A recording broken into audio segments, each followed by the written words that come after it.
think I have filmed this. I think I filmed this 3 or 4 times, and in fact I know this was the film when I first returned to social media a year ago. But this is at last, we've reached the end of India's birthday weekend. It's gone on a bit. And her absolute favourite, she's requested it, she wants my Spanish rice with chicken and chorizo. I've got these absolutely enormous, so there is a recipe on my website. The recipe on my website uses boneless, skinless chicken thighs, but I want to pack this full of flavour, and even though India doesn't like to have her chicken on the bone, I'm going to cook it on the bone with the skin, and then, being the gorgeous mother that I am, I'm going to remove the chicken and put it back in at the end. These are absolutely massive chicken thighs. This will be enough for at least 4 to 5 people. So the first thing I want to do is to brown the chicken. I'm going to cook this in a pan that is big enough to hold the chicken, the rice. It's a 1-pot dish and a pan that can then go in the oven.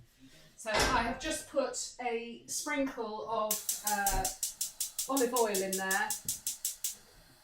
I salted, well, you just saw me dabbing it.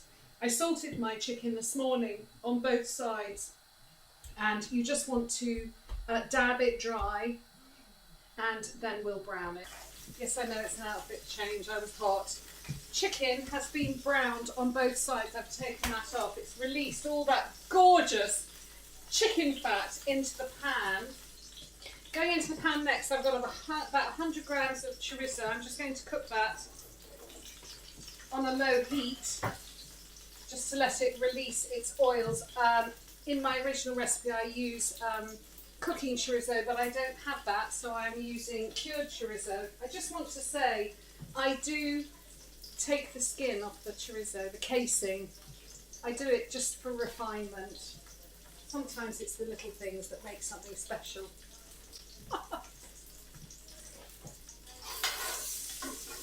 Just stir that into the chicken fat for a minute. Next, I've got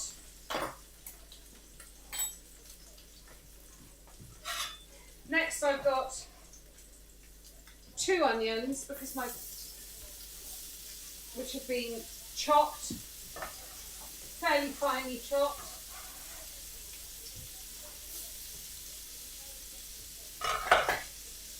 They're going to have a little sprinkle of salt.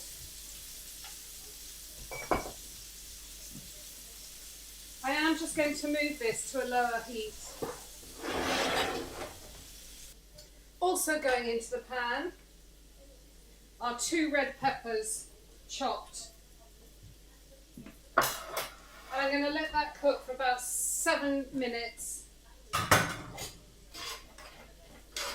The onions, peppers, chorizo have been cooking for about 7 to 8 minutes. I'm now going to grate in or slice in 3 fat garlic cloves.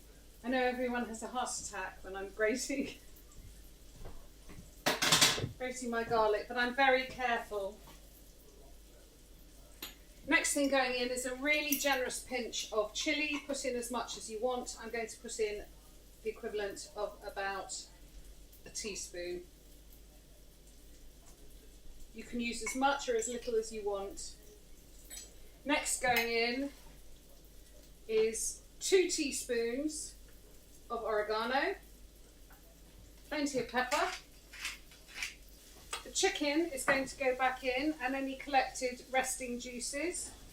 So these are chicken pieces from the butchers. You can see they're actually thighs that have been cut off the whole bird. So I've got the backbone as well as the side bone. All of that is going to add flavour. Nothing will go to waste. So all of those collected juices are going in. I'm going to turn the heat up.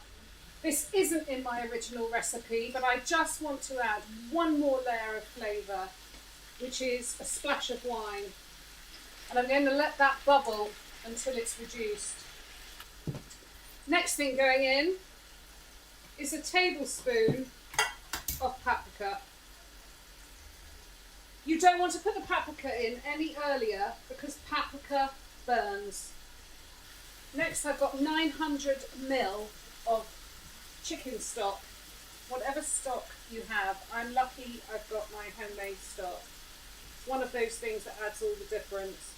I'm not worried about keeping my skin crispy because I'm actually going to take all that off once it's cooked. The skin and the bones are in there purely for flavour.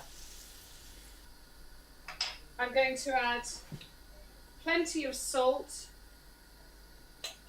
I'd say that's about two teaspoons, or maybe a teaspoon and a half of salt, because my stock also doesn't have salt in. And if you're worried, this is where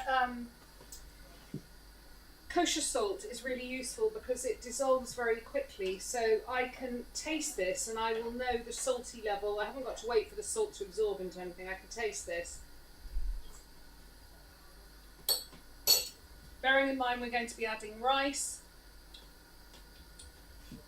I might just add a tiny bit more.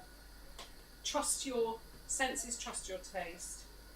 So I'm just going to bring that to a simmer. I don't have a lid that is big enough for this. What I do have, so what I do find incredibly useful when I'm cooking is I do have 2 lengths of kitchen foil. This one is kind of my everyday, and both of them are heavy duty. I don't mess around with that light stuff. That's kind of for my everyday use.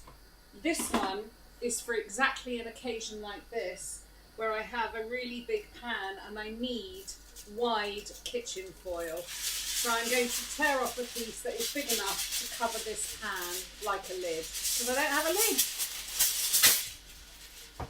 This is bubbling now. I'm going to cover it. And I'm going to cook that for about 20 minutes. If you've got just normal bone-in skin on thighs that you get from the supermarket, you want to cook it covered for 15 minutes. Mine are particularly big, so I'm going to cook mine for 25 minutes. And meanwhile, preheat the oven to 160 degrees. This has been bubbling away. I've got 250 grams of Spanish rice. It's called lots of different things. Bomba, calispera, or just Spanish rice. It is very different to the other rices. It's more like a paella. It is paella rice. It's more like a risotto rice. You want it starchy. So I'm now going to sprinkle this in around the pan. Don't throw that foil away because we're going to need that when we let the dish rest when it's finished. I just want to show you, sometimes paella rice comes in a sack, just so you know what to look for in the shop. Sometimes it's in a box or a plastic packet, but you may occasionally see it in a sack. This is now going to go into the oven for 20 minutes. This has had its 20 minutes. If you're cooking it and you're happy with it, unlike us, this has had 20 minutes. Because I'm going to refine it by taking all of the chicken off the bone, this is actually, if you don't mind chicken on the bone, this is still crispy, it's gorgeous, but you still need to cover it for 10 minutes. But I'm actually going to take my chicken out because I'm going to be removing the meat from the bone and stirring it back in. So pop your chicken out to let it cool a bit, so it's cool enough to handle. You don't have to do this. This is just me being me. Okay, spread that out. This now needs to be covered for 10 minutes to steam. So the foil is going back on, or a lid if you've got a lid.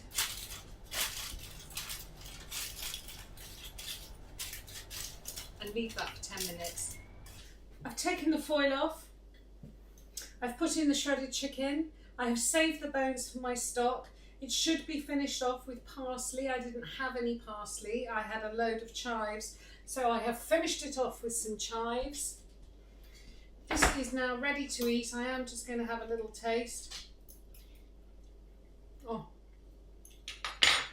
You can either squeeze it with lemon or serve it with lemon to your guests.